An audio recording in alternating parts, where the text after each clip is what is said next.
I think this is a great time to compare Affinity to Photoshop, especially now that Affinity is free, if you hadn't already heard. For a really high-level overview of the differences here, Affinity is a all-in-one piece of software. So if you're doing design work, instead of switching between Illustrator, which is the vector section, Pixel, which is like Photoshop, and Layout, which is like InDesign, now it's all in one place. In this video, we're going to be focusing on the photographer use cases, so that's mostly inside of the Pixel section here. We're going to be editing some photos, but my background is in design, so I'm very sympathetic to having a Swiss Army knife that you can just whip up a quick design in. To put all my cards on the table right away, I like Photoshop a lot. I don't plan on switching, even when Adobe is being annoying. So this video isn't about like, will I or won't I switch? I'm not going to, but by the end of the video, you might have a better understanding of why you might want to. So I've got a few sample photos in Lightroom here that I'll be using to organize it. Let's start off where every photo edit begins. This is the raw editor inside of Affinity. You can see it has a lot of the basics here, but it is missing a lot of the more powerful tools. I don't even need to go that in depth in here just to show you that like, there's a lot missing. Just trying to make my basic adjustments here. Like I can fix the essentials, but even the exposure slider responds very differently than I would expect. The highlights, when I turn them on, there is highlight recovery, there are shadow recovery. It has what I consider to be the absolute most basic tools to develop a raw photo. Whereas immediately here inside of Adobe Raw, we have a lot more control over everything. The sliders have a better overall response. And then same with even the temperature sliders kind of just have a more natural color response. You can just tell that Adobe has spent a lot of time perfecting these tools. This is a lot of the reason that it's the industry standard. It's not that it's the best in the world, but Affinity is not competing in this raw processing. So I would say that if you're considering Affinity for your photo editor, you're still going to need some kind of catalog system. So I'd be looking at Capture One. I think they are the absolute best when it comes to photography. It's also Luminar Neo. I've done some tutorials about that. There's On One, Lightroom, of course. Lightroom is what I use most of the time. Plenty of options out there, but you're going to need something other than Affinity to manage your catalog. So let's see what it would be like to work on a photo. Here's an image I've already developed. So now we're going to edit one of them in Affinity, and we'll edit the other in Adobe Photoshop 2026. Let's start off by looking at the layer system over here on the right. And something I really appreciate is that they made it very similar and familiar inside of Affinity. So for somebody like me that has muscle memory in Photoshop, you can just guess at how you start doing things. And a lot of the time, you'll generally be right. Tons of Photoshop shortcuts work, like I press X to swap my colors. Command Delete fills the background of the mask.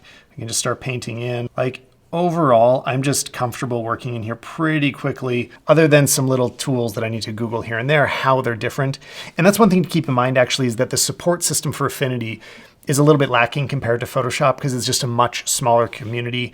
Any question you have for Photoshop, there is an answer out there or a full YouTube tutorial, like I've probably made one of them. But for Affinity, there's just less because less people are using it. Like something I was really impressed by, if I open a TIFF or a PSD that I was already working on inside of Photoshop, and I take a look at it inside of Affinity, it holds on to all of the layers and they work the exact same way. Like the curves are the same and my adjustments are still there. So you can pretty easily pick up where you left off from a Photoshop file and start working it on right away in Affinity. So that not slowing you down would be pretty huge, especially if you're considering actually moving from one app to the other. But keep in mind, it doesn't go the other way. Your Affinity files will not work inside of Photoshop. Let's take a moment to look kind of in depth at an important tool like curves. Like this is one of the essential tools that everyone reaches for all the time. And one thing that I actually think Adobe could do a lot better at, they are not the most beautiful curves out there. I think Resolve does them a lot better. Now, if we switch back over to Affinity, I love that they have so many adjustment layers available here. They're also up here in the menu as well. And so let's add a curve layer. And right away, I like that there is a color histogram visible as you're doing it. That is a nice little touch. I like that the default size of the curves is very large, but I wish I could resize it. Like, I don't see why I can't make curves half of my screen if I really wanted to. And another thing that's missing that is available in Resolve is you can hold Shift click and it will drop a point exactly where your cursor is and lock it there. This is kind of missing from Photoshop as well. I don't know why this isn't everywhere. But you know, overall, this is a very capable set of curves, and you can absolutely get everything that you want done in them. Let's take a look at some of the traditional retouching tools, like the heel brush. Make it bigger. It's the same tool to make it bigger, and you can see that it works just great. No problems there. An interesting difference is this in-painting tool that Affinity has. So let's try it on one of the wrinkles here. It's kind of similar to the remove or generative fill without any prompts in it in Photoshop, but I don't think it's actually using any AI. Like, this is some sort of blend of like healing or patch tools, and it does a pretty good job for these quick basic edits. But let's say you want to remove something more complicated. I think it definitely starts to struggle. It can't quite recreate things like AI, which we'll get into that in a minute. But something Adobe definitely wins at is third-party support. So if we go into filters, one that I use all the time is Reblum Retouch. This is basically an intelligent AI retoucher that is very delicate. Like, it doesn't do a lot. So if we just zoom in here, like, you can see it's pretty neutral retouching. I'm often confident to just throw this on and hit OK. That's usually how I like start off my retouching. Because it can do such a natural job, I really just trust how it works. There's a link in the description below if you want to try it out. But there aren't third-party plugins like that available for Affinity. And now for the controversial bit, let's talk about AI and the differences. So this is something that is not included in the free version of Affinity. You can access it by clicking Canva AI over here. There's a lot of tools available, but I'm not going to be covering in this video because we're talking about the free version versus the paid version of Photoshop. I could, maybe I will, it'll just be a much more in-depth video. So be aware, if you're trying to go for free, you're not going to get all of those tools. And they are things that I use all the time in Photoshop. So compared to that in-painting filter that we were using a minute ago, let's try to remove this post and just click remove. And this is using AI, so it does a much better job. It just creates whatever background you need there.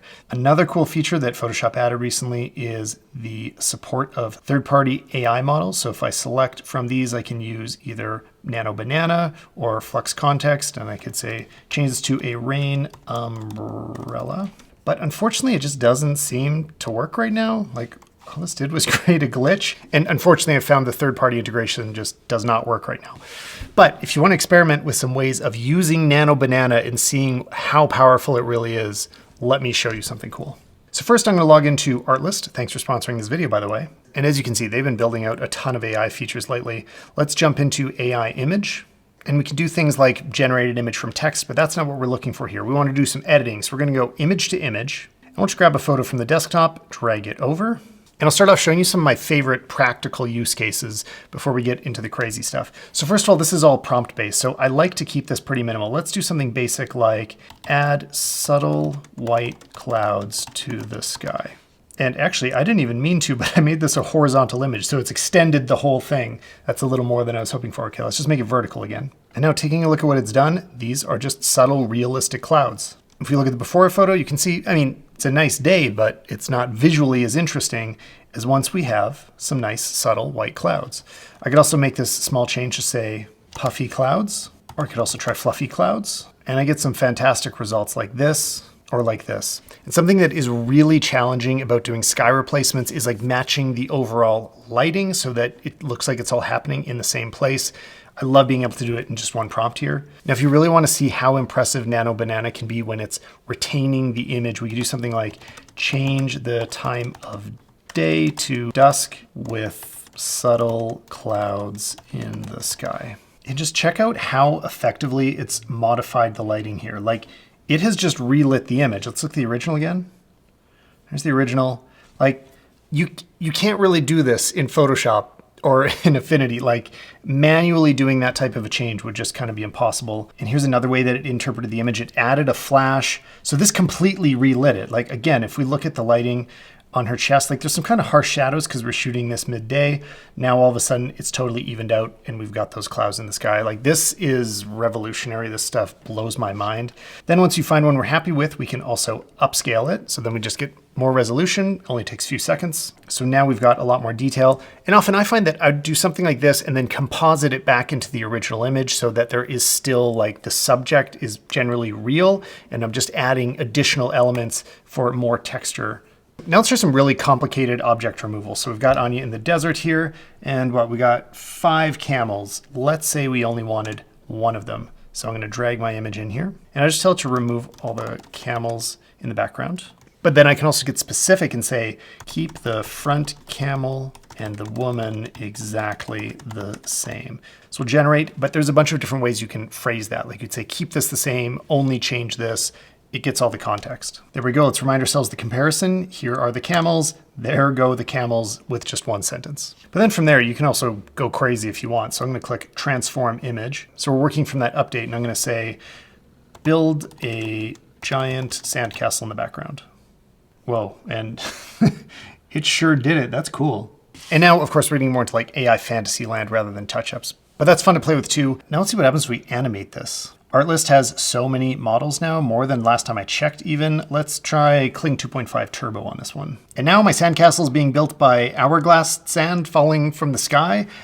I mean, if you haven't played with these tools already, I recommend it just for the fun of seeing what comes out of it. And then if you're happy with your results, you click upscale and you can get it all the way up to 4K to use in your projects. I shouldn't assume you're already familiar with Artlist. Like maybe you haven't tried them before, but for me, it's where I already get all of my music for all of my videos. So I've been using them for a long time for that. But now they have the AI images, video, and voiceover, which I didn't even show you this time. But basically you can have it just create voiceovers. I've trained it on my voice sitting right here in the studio, so I could get it to say, head to the link in the description below to give Artlist a try today.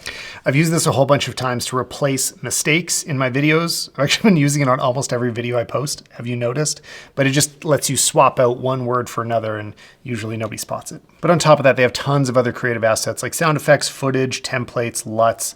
I use this stuff all the time. It's very helpful. So check out the link in the description below if you want to try all of the tools that Artlist has to offer. There's a ton available.